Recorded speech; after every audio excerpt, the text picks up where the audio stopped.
श्री गणेशाय नमः। श्री सत्यनारायण व्रत कथा प्रथमोऽध्यायः। व्यास उवाच एकदा नैमिषारण्ये ऋषयः शौनकादयः पप्रक्षुर्मुनयः सर्वे सूतं पौराणिकं खलु। ऋषयवूचुः व्रतेन तपसा किमु वा प्राप्यते वाञ्छितं फलम् तत्सर्वं श्रोतुमिच्छामः कथयस्व महामुने। सूत उवाच नारदेनैव सम्पृष्टो भगवान् कमलापतिः सुरर्षये यथैवाह तक्षणध्वं समाहिताः। एकदा नारदो योगी परानुग्रहकाङ्क्षया पर्यटन् विविधान् लोकान् मर्त्यलोकमुपागतः। ततो दृष्ट्वा जनान् सर्वान् नानाक्लेशसमन्वितान् नानायोनिसमुत्पन्नान् क्लिश्यमानान् स्वकर्मभिः केनोपायेन चैतेषां दुःखनाशो भवेत् ध्रुवम् इति सञ्चित्य मनसा विष्णुलोकं गतस्तदा। तत्र नारायणं देवं शुक्लवर्णं चतुर्भुजं शङ्खचक्रगदा पद्म वनमाला विभूषितम् दृष्ट्वा तं देवदेवेशं स्तोतुं समुपचक्रमे। नारद उवाच नमो वाङ्मनसातीतो रूपायानन्तशक्तये आदिमध्यान्तहीनाय निर्गुणाय गुणात्मने सर्वेषामादिभूताय भक्तानामार्तिनाशिने। श्रुत्वा स्तोत्रं ततो विष्णुर्नारदं प्रत्यभासत। श्रीभगवानुवाच किमर्थमागतोऽसि त्वं किं ते मनसि वर्तते कथयस्व महाभाग तत्सर्वं कथयामि ते। नारद उवाच मर्त्यलोके जनाः सर्वे नानाक्लेशसमन्विताः नानायोनिसमुत्पन्नाः पच्यन्ते पापकर्मभिः। तत्कथं समयेन्नाथो लघूपायेन तद्वद श्रोतुमिच्छामि तत्सर्वं कृपास्ति यदि ते मयि। श्रीभगवानुवाच साधु पृष्टं त्वया वत्स लोकानुग्रहकाङ्क्षया यत्कृत्वा मुच्यते मोहात् तत्क्षणस्व वदामि ते। व्रतमस्ति महत् पुण्यं स्वर्गे मर्ते च दुर्लभम् तव स्नेहान्मया विप्रो प्रकाशः क्रियते धुना। सत्यनारायणस्यैव व्रतं सम्यग् विधानतः कृत्वा सद्यः सुखं भुक्त्वा परत्र मोक्षमाप्नुयात्। तच्छ्रुत्वा भगवद्वाक्यं नारदो मुनिरब्रवीत्। नारद उवाच किं फलं किं विधानं च कृतं केनैव तद्व्रतं तत्सर्वं विस्तरात् ब्रूहि कदा कार्यं व्रतं प्रभो। श्रीभगवानुवाच दुःखशोकादिशमनं धनधान्यप्रवर्धनं सौभाग्यसन्ततिकरं सर्वत्र विजयप्रदं यस्मिन् कस्मिन् दिने मर्त्यो भक्तिश्रद्धा समन्वितः सत्यनारायणं देवं यजेच्चैव निशामुखे तोरणादि च कर्तव्यं कदलीस्तम्भमण्डितं पञ्चभिः कलशैर्युक्तं ध्वजाद्यैश्च समन्वितं जलपूर्णं सरत्ने च पूगीफलसमन्विते भूषिते पुष्पमालाभिः सप्तधान्योपरि स्थिते छादयेत् पट्टवस्त्रैर्नानावस्त्रविचित्रितैः चन्दनादिसुगन्धेन लेपयेत् गृहमण्डपम् शङ्खभेरी मृदङ्गं च वादयेत् बहुभिर्जनैः नानामङ्गलचारैस्तु कर्तव्यं निजसज्जनैः। सन्ध्यायां नियमं कृत्वा दन्तधावनपूर्वकं प्रातरुत्थाय मेधावी स्नात्वावश्यकमाचरेत्।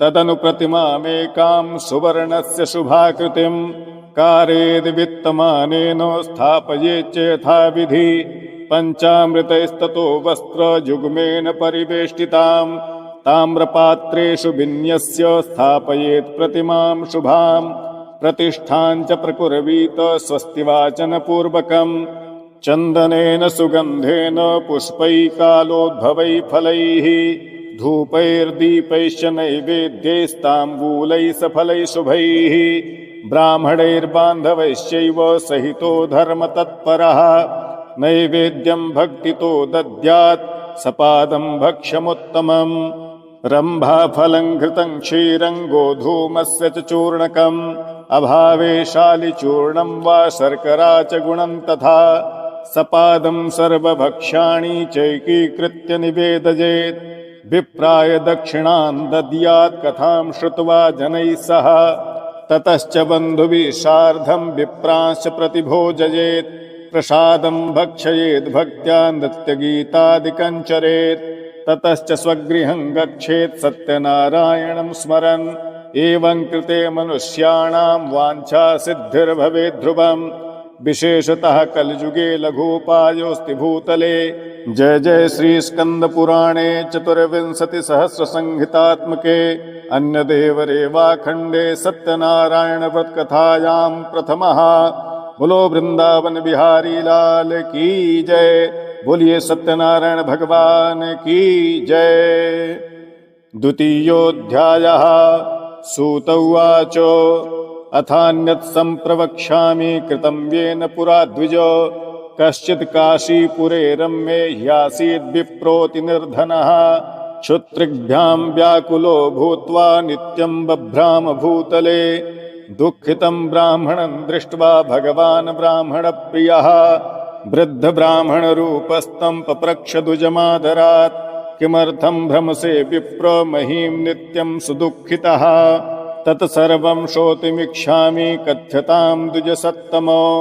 ब्राह्मण उवाच ब्राह्मणोऽतिदरिद्रोऽहं भिक्षार्थं वै भ्रमे महीं उपायं यदि जानासि कृपया कथय प्रभो।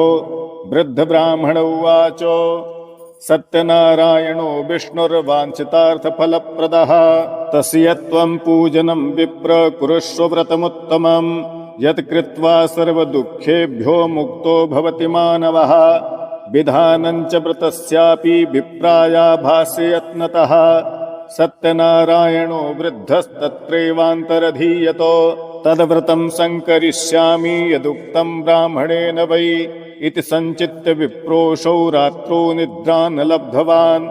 ततः प्रातः समुत्थायो सत्यनारायणव्रतं करिष्ये इति संकल्प्य भिक्षार्थमगमद्विजः। तस्मिन्नेव दिने विप्रः प्रचुरं द्रव्यमाप्तवान् तेनैव बन्धुभिः सार्धं सत्यस्य व्रतमाचरतो सर्वदुःखविनिर्मुक्तः सर्वसम्पत्समन्वितः बभूव साधुजश्रेष्ठो व्रतस्यास्य प्रभावतः। ततः प्रभृतिकालं च मासि मासि कृतं व्रतम् एवं नारायणस्येदं व्रतं कृत्वा द्विजोत्तमः सर्वपापविनिर्मुक्तो दुर्लभं मोक्षमाप्नुवान्। व्रतमस्येदा विप्रा पृथिव्यां सञ्चरिष्यति तदैव सर्वदुःखं च मनुजस्य विनश्यति। एवं नारायणेनोक्तं नारदाय महात्मने मया तत्कथितं विप्रा किमन्यत् कथयामि ते। ऋषय ऊचुः तस्माद् विप्राक्षतं केन पृथिव्यां चरितं मुने तत्सर्वं श्रोतुमिच्छामः श्रद्धास्माकं प्रजायते। सूत उवाच शृणुध्वं मुनयः सर्वे व्रतं येन कृतं भुवि एकदा साधुजवरो यथा विभव विस्तरैः बन्धुभिः स्वजनैः सार्धं व्रतं कर्तुं समुद्यतः। एतस्मिन्नन्तरे काले काष्ठक्रेता समागमतो बहिः काष्ठं च संस्थाप्य विप्रस्य गृहमाजजौ तृष्णया पीडितात्मा च दृष्ट्वा विप्रं कृतं व्रतं प्रणिपत्य द्विजं प्राह किमिदं क्रियते त्वजा कृते किं फलमाप्नोति विस्तराद् वद मे प्रभो। विप्र उवाच सत्यनारायणस्येदं व्रतं सर्वेप्सितप्रदं तस्य प्रसादान् मे सर्वं धनधान्यादिकं महतो तस्मादेतद्व्रतं ज्ञात्वा काष्ठक्रेतातिहर्षितः पपौ जलं प्रसादं च भुक्त्वा सा नगरं जजौ सत्यनारायणं देवं मनसा इत्यचिन्तयतो काष्ठं विक्रयतो ग्रामे प्राप्यते चाद्यजद्धनम् तेनैव सत्यदेवस्य करिष्ये व्रतमुत्तमम् इति संचित्य मनसा काष्ठं कृत्वा तु मस्तके जगामनगरे रम्ये धनिनां यत्र संस्थितिः तद्दिने काष्ठमूल्यं च द्विगुणं प्राप्तवानसौ। ततः प्रसन्नहृदयं सुपक्वं कदलीफलं शर्कराघृतदुग्धं च गोधूमस्य च चूर्णकम् कृत्वैकत्रसपादं च गृहीत्वा स्वगृहं ययौ। ततो बन्धून् समाहूय चकार विधिना व्रतम्। तद्व्रतस्य प्रभावेण धनपुत्रान्वितो भवतो इह लोके सुखं भुक्त्वा चान्ते सत्यपुरं जजौ। जय जय श्री स्कंद पुराणे 24 संहितात्मके अन्यदेवरेवाखंडे सत्यनारायण व्रत कथायां द्वितीयः। बोलिए वृंदावन बिहारी लाल की जय। बोलिए सत्यनारायण भगवान की जय। तृतीयोऽध्यायः। सूत उवाच पुनरग्रे प्रवक्ष्यामि शृणुध्वं मुनिसत्तमाः। पुरा चोल्कामुखो नामो नृपश्चासीन् महामतिः। जितेन्द्रियः सत्यवादी ययौ देवालयं प्रति। दिने दिने धनं दत्त्वा द्विजान् सन्तोषयत्सुधीः। भार्या तस्य प्रमुग्धा च सरोजवदना सती। भद्रशीला नदीतीरे सत्यस्य व्रतमाचरेत्। एतस्मिन्नन्तरे तत्र साधुरेकः समागतः। वाणिज्यार्थं बहुधनैरनेकैः परिवारितः। नावं संस्थाप्य तत्तीरे जगाम नृपतिं प्रति। दृष्ट्वा सा व्रतिनं भूपं पप्रच्छ विनयान्वितः। साधुरुवाचो किमिदं कुरुषे राजन् भक्तियुक्तेन चेतसा। प्रकाशं कुरु तत्सर्वं श्रोतुमिच्छामि साम्प्रतम्।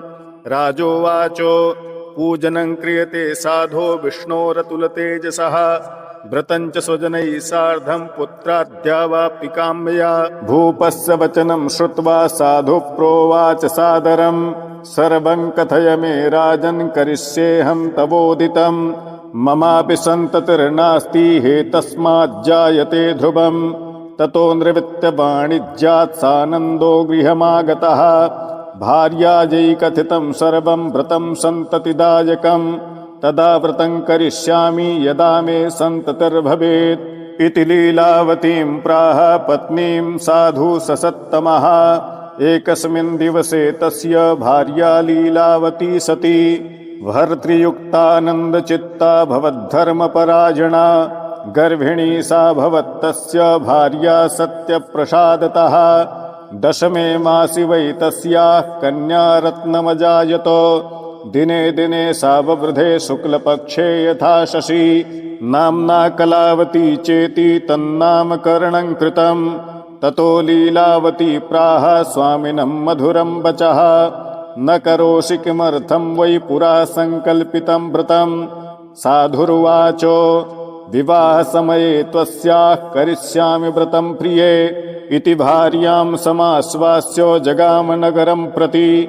ततः कलावती कन्या बवृधे पितृवेश्मनि।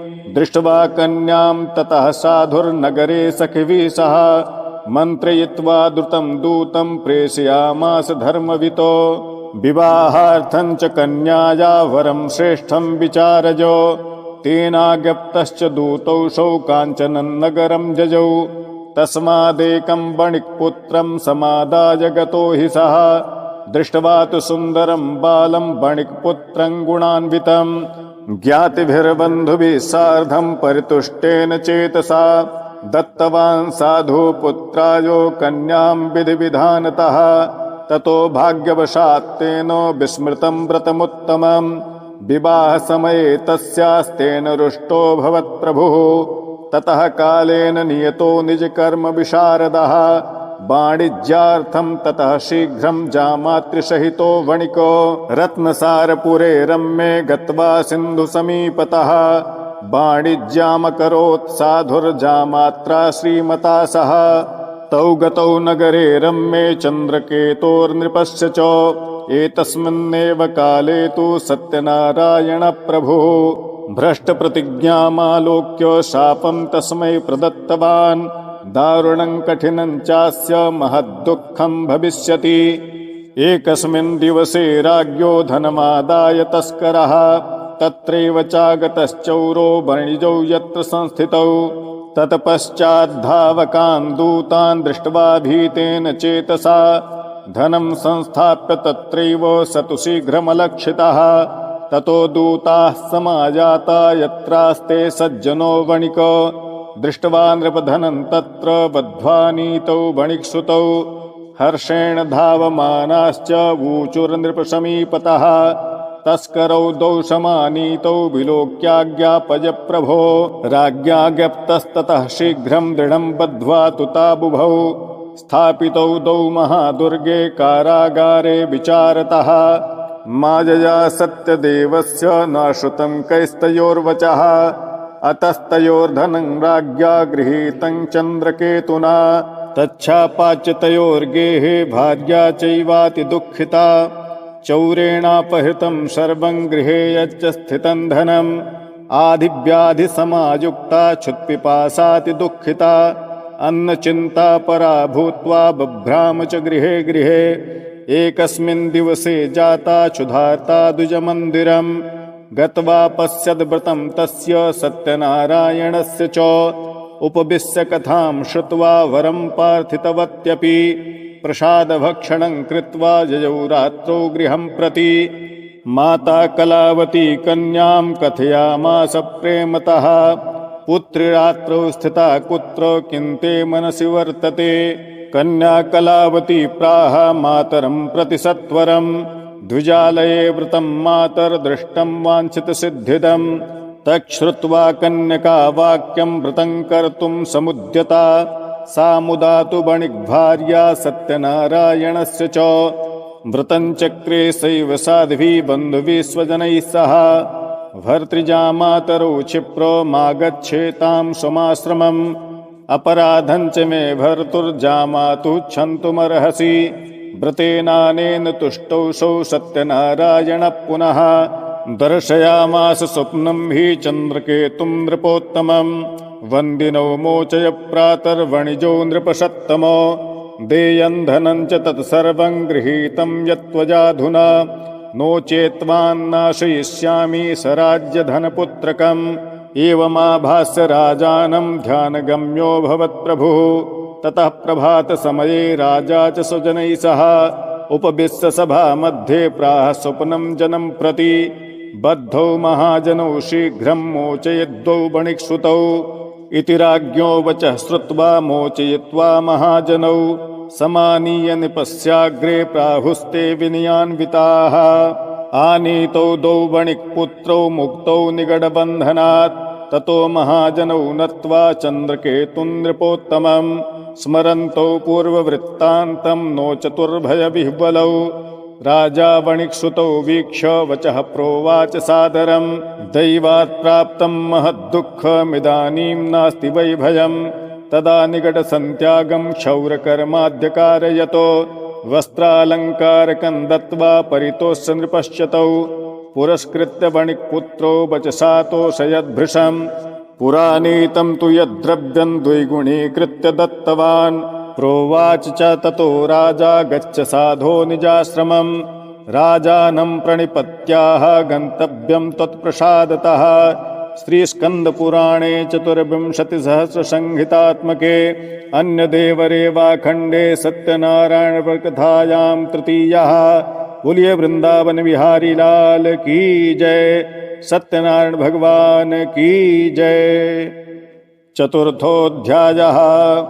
सूत उवाच यात्रान्तु कृतवान् साधुर्मङ्गलायन् पूर्विकां, ब्राह्मणाय धनं दत्त्वा तदा तु नगरं जजौ।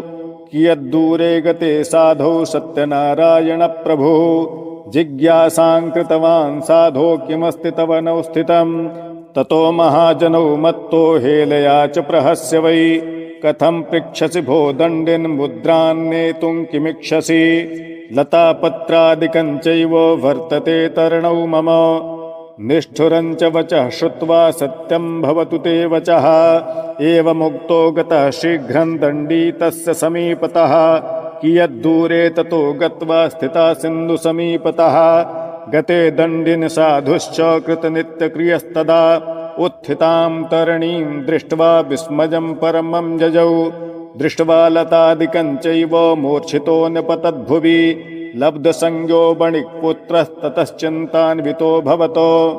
तदा तु दुहितुः कान्तो वचनं चेदमब्रवीत् किमर्थं क्रियते शोकः शापो दत्तश्च दण्डिना शक्यतेनेन सर्वं हि कर्तुं चात्र न संशयः अतस्तच्छरणं यामो वाञ्छितार्थो भविष्यति जामातुर्वचनं श्रुत्वा तस्य का सङ्गतस्तदा दृष्ट्वा च दण्डिनं भक्त्या नत्वा प्रोवाच सादरम् क्षमस्व चापराधं मे दुक्तं तव सन्निधौ एवं पुनः पुनर्नत्वा महाशोकाकुलो भवतो प्रोवाच वचनं दण्डी विलपन्तं विलोक्य च मारोदी शृणुमद्वाक्यं मम पूजा बहिर्मुखः ममाज्ञया च दुर्बुद्धे लब्धं दुःखं मुहुर्मुहुः तच्छ्रुत्वा भगवद्वाक्यं स्तुतिं कर्तुं समुद्यतः साधुर्वाचो त्वन्माया मोहिताः सर्वे ब्रह्माद्यास्त्रिदिवौकशः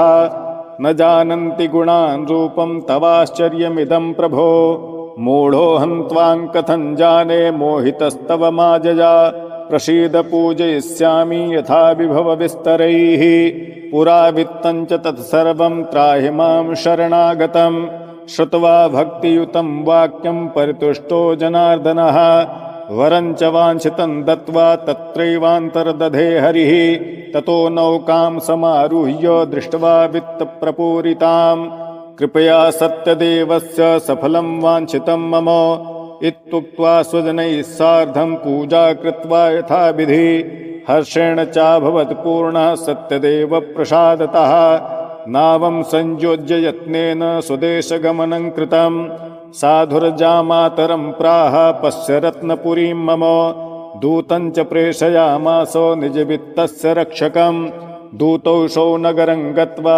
साधुभार्यां विलोक्य च प्रोवाच वाञ्छितं वाक्यं नत्वा बद्धाञ्जलिस्तदा निकटे नगरस्यैव जामात्रा सहितो वणिक आगतो बन्धुवर्गैश्च वित्तैश्च बहुभिर्युतः श्रुत्वा दूतमुखाद् वाक्यं महाहर्षवती सती सत्यपूजां ततः कृत्वा प्रोवाच तनुजां प्रति व्रजामि शीघ्रमागच्छ साधुसन्दर्शनाय च इति मातृवचः श्रुत्वा व्रतं कृत्वा समाप्य च प्रसादं च परित्यज्य गता सापि पतिं प्रति तेन रुष्टः सत्यदेवो भर्तारन्तरणीं तथा संहृत्य च धनैः सार्धं जले तस्यामज्जयतो ततः कलावती कन्या न विलोक्य निजं पतिं शोकेन महता तत्र रुदन्ती चापतद्भुवि दृष्ट्वा तथा विधान् नौकां कन्यां च बहु दुःखितां भीतेन मनसा साधु किमाश्चर्यमिदं भवेत् चिन्त्यमानाश्च ते सर्वे बभूवस्तरिवाहकाः ततो लीलावतीं कन्यां दृष्ट्वा सा विह्वला भवतो विललापाति दुःखेन भर्तारं चेदमब्रवीत् इदानीं नौकया सार्धं कथं सोऽभूदलक्षितः न जाने कस्य देवस्य हेलया चैव साहृता सत्यदेवस्य माहात्म्यं ज्ञातुं वा केन शक्यते इत्युक्त्वा विललापैव ततश्च स्वजनैः सह ततो लीलावती कन्यां क्रोडे कृत्वा रुरोदः ततः कलावती कन्या नष्टे स्वामिनि दुःखिता गृहीत्वा पादुकान् तस्यानुगन्तं च मनोदधे कन्यायाश्चरितं दृष्ट्वा सभार्य सज्जनो वडिको अतिशोकेन सन्तप्तश्चिन्तयामास धर्मभितो हृतं वा सत्यदेवेन भ्रान्तोऽहं सत्यमाजया सत्यपूजां करिष्यामि यथा विभव विस्तरैः इति सर्वान् समाहूय कथयित्वा मनोरथं नत्वा च दण्डवद् भूमौ सत्यदेवं पुनः पुनः ततस्तुष्टा सत्यदेवो दीनानां परिपालकः जगादवचनं चैनं कृपया भक्तवत्सलः त्यक्त्वा प्रसादं तव कन्या पतिं द्रष्टुं समागता अतो दृष्टो भवत्तस्याः कन्यकाया पतिध्रुवं गृहं गत्वा प्रसादं च भुक्त्वा सायाति चेत् पुनः लब्धभर्तृसुता साधो भविष्यति न संशयः कन्यकां तादृशं वाक्यं श्रुत्वा गगनमण्डलात् क्षिप्रं तदा गृहं गत्वा प्रसादं च बुभोजसा तत्पश्चात् पुनरागत्य ददर्श स्वजनं पतिं ततः कलावती कन्या जगाद पितरं प्रति इदानीं च गृहं याहि विलम्बं कुरुषे कथं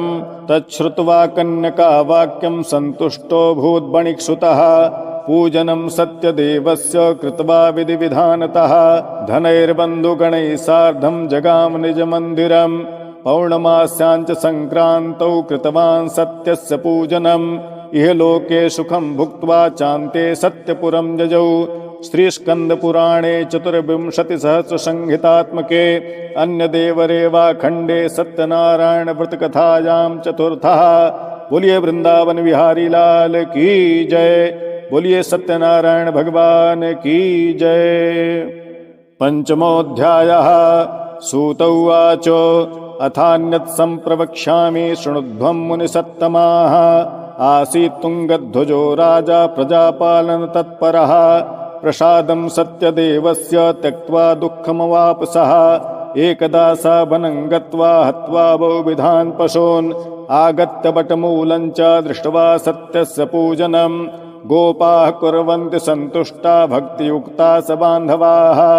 राजा दृष्ट्वा तु दर्पेण न गतो ननाम सः ततो गोपगणाः सर्वे प्रसादन्ति प्रसन्निधौ संस्थाप्य पुनरागत्य भुक्त्वा सर्वे यथेप्सितं ततः प्रसादं संत्यज्य राजा दुःखमवापसः तस्य पुत्रशतं नष्टं धनधान्यादिकं च यतो सत्यदेवेन तत् सर्वं नाशितं मम निश्चितम् अतस्तत्रैव गच्छामि यत्र देवस्य पूजनं मनसा तु विनिश्चित्य जजौ गोपालसन्निधौ ततोऽसौ सत्यदेवस्य पूजां गोपगणैः सह भक्तिश्रद्धान्वितो भूत्वा चकार विधिना नृपः सत्यदेव प्रसादेन धनपुत्रान्वितो भवतो इह लोके सुखं भुक्त्वा चान्ते सत्यपुरं जजौ य इदं कुरुते सत्यं व्रतं परमदुर्लभं शृणोति च कथां पुण्यां भक्तियुक्तां फलप्रदां धनधान्यादिकं तस्य भवेत् सत्यप्रसादतः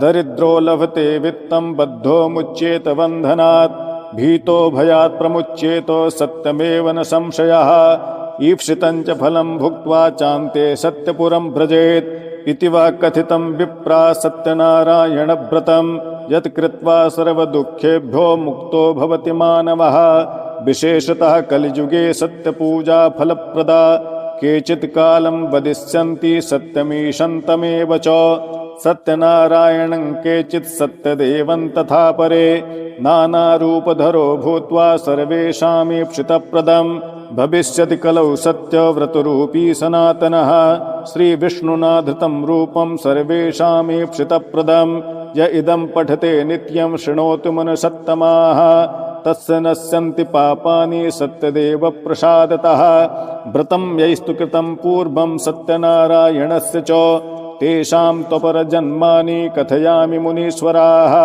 शतानन्दो महाप्राज्ञः सुदामा ब्राह्मणो भवतो तस्मिन् जन्मनि श्रीकृष्णं ध्यात्वा मोक्षमवापः काष्ठभारवहो भिल्लो गुहराजो बभूवः तस्मिन् जन्मनि श्रीरामं सेव्यं मोक्षं जगाम वै उल्कामुखो महाराजो नृपो दशरथो भवतो श्रीरङ्गनाथं सम्पूज्य श्रीवैकुण्ठं तदागमतो धार्मिकः सत्यसन्धश्च साधुर्मूरध्वजो भवतो देहाधं ककचैश्चित्वा दत्त्वा मोक्षमवापः तुङ्गध्वजो महाराजः स्वायम्भुरभवत् किल सर्वान् भागवतान् श्रुत्वा श्रीवैकुण्ठं तदागमतो भूत्वा गोपाश्च ते सर्वे व्रजमण्डलवासिनः निहत्य राक्षसान् सर्वान् गोलोकं तु तदा जजुः श्रीस्कन्दपुराणे 24सहस्रसंहितात्मके अन्यदेवरेवाखण्डे सत्यनारायण व्रतकथायां पंचमः। बोलिए वृंदावन बिहारी लाल की जय। बोलिए सत्यनारायण भगवान की जय। श्री कृष्ण गोविंद हरे मुरारे हे नाथ नारायण वासुदेव श्री कृष्ण गोविंद हरे मुरारी हे नाथ नारायण वासुदेव श्री कृष्ण गोविंद हरे मुरारे हे नाथ नारायण वासुदेवो श्री कृष्ण गोविंद हरे मुरारी हे नाथ नारायण वासुदेव। बोलिए श्री सत्यनारायण भगवान की जय।